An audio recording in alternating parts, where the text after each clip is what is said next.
karir merumah itu kenapa kok penting? Karena kita melihat ini merupakan rangkaian tempat tinggal yang ditempati oleh seseorang selama hidup yang dipengaruhi oleh faktor utama. Jadi proses manusia Indonesia merumah dari umur dia ikut orang tua dari lahir, lalu dia pindah rumah mungkin waktu usia 18 tahun misalnya, lalu pasangan muda, lalu keluarga muda, jadi ada siklusnya seperti itu, sehingga kebutuhan masing-masing proses usia ini beda-beda gitu ya, dari kalau dia lajang atau dia misalnya kuliah gitu ya, otomatis kebutuhan huniannya akan berbeda dengan pasangan muda dengan satu anak misalnya, atau dengan dua anak, atau keluarga dewasa yang sebenarnya anak-anaknya sudah besar ya, siap menikah gitu, yang masih tinggal dengan orang tuanya. Gitu. Terus apalagi kalau satu pasangan ada yang bercerai lalu membentuk keluarga baru. Nah ini sebenarnya sangat berpengaruh dengan bentuk penyediaan perumahan di Indonesia.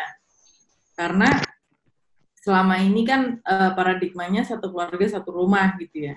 Waktu sempat sih saya debat gitu kan. Mungkin waktu itu Pak Sri juga mungkin bisa tersenyum ya. Karena kan dulu kita kan enggak sampai sekarang sih satu keluarga satu rumah. Berarti kalau kita logikanya, kalau kita merawat orang tua kita, itu berarti nggak boleh kan? Karena satu keluarga satu rumah, dianggap backlog, pelanggaran gitu ya.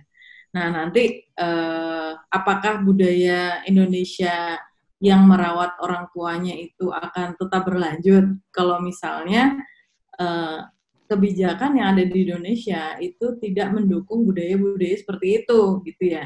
Nanti bisa dilihat dari hasil kajiannya Bu Rosa maupun hasil survei yang telah dilakukan oleh Kementerian PUPR. Bu Ria juga melakukan riset ya sebelumnya. Nah ini contoh di negara maju saja. Ini kita melihat yang ada di Singapura misalnya. Dari pendekatan karir merumah ini itu bisa ditentukan misalnya jarak antara jadi preferensi ya, pilihan. Misalnya saya kerja di satu tempat, lalu ada kebijakan kalau lokasi huniannya itu tidak boleh lebih dari 20 menit perjalanan dari tempat kerja. Karena kalau lebih dari 20 menit waktu perjalanan ke tempat kerja akan menurunkan produktivitas kerjanya. Nah, ini bisa dilihat dari situ, kan? Makanya kalau memilih rumah direferensikan lokasi-lokasi yang 20 menit perjalanan gitu. Entah dia pakai sepeda, entah dia pakai kendaraan umum atau baik itu bus maupun kereta gitu ya. Ini cukup menarik karena kita bisa lihat distribusi penyediaan rumah itu sebaiknya di mana aja gitu ya.